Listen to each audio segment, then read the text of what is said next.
Good afternoon, Hotline. Yes, is Mayor Graham there? Yes, Chief Gaumont, how are you?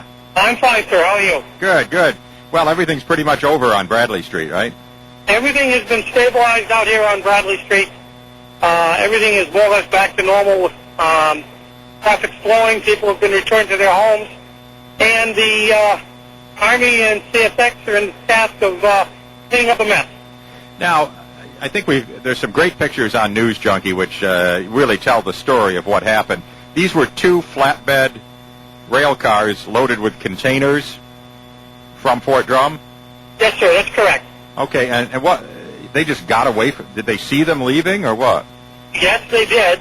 They got away from them somehow, unmanned, uncontrolled, and Watertown is downhill from Fort Drum, although it may not seem it, and gravity took its toll, and we estimate that these rail cars could have gained speeds of 40 or 45 miles an hour. Wow. Downhill, and there was a CSX work crew on the tracks doing just normal maintenance on the track, and these two rail cars plowed right into the CSX work train. That's incredible. Now, they knew they were coming at that point? They knew that they were coming, and the people were trying to get away from the area.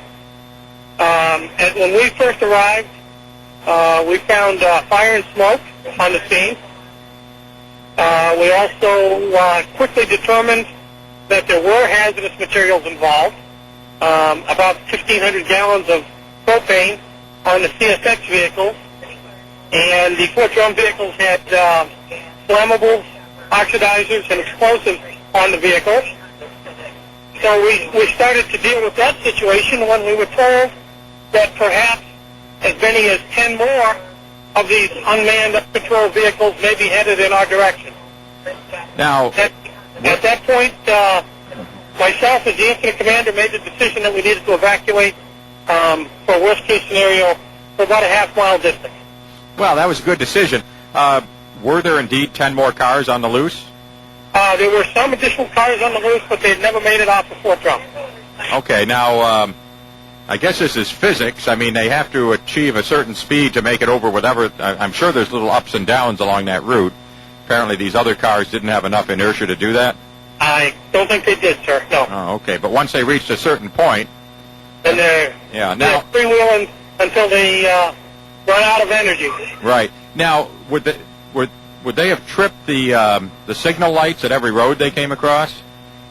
Mayor, I don't know that. I can't tell you that. I don't know. Yeah, but I guess we're lucky it stopped where it did, because obviously that would have gone right through Coffeen Street if it had kept going, wouldn't it? It would have continued right straight through, yes, sir. And at that speed, that's a lot faster than they normally would move through town? That's a lot faster than they normally would move through town, yes. So we were lucky there. Well, that's good. Very lucky. Yeah, well, it was a good job down there, and everybody seemed to be well coordinated, and of course we appreciate the public's cooperation. The incident command system worked very well. The fire department was the incident commander, along with the city police were there, the sheriff's department, the state police. We had Jefferson County Emergency Management. We also had the military federal police out with us. Right. The Fort Drum officials. It all works very well under the incident command system. Yeah. To the best of your knowledge, has this ever happened before? Not to my knowledge, sir, no. Okay, that's and obviously we've had train accidents out here. Right. This stretch, but never anything like this that I know of. Okay. All right. So what's there now is, although it could be dangerous, it's being handled.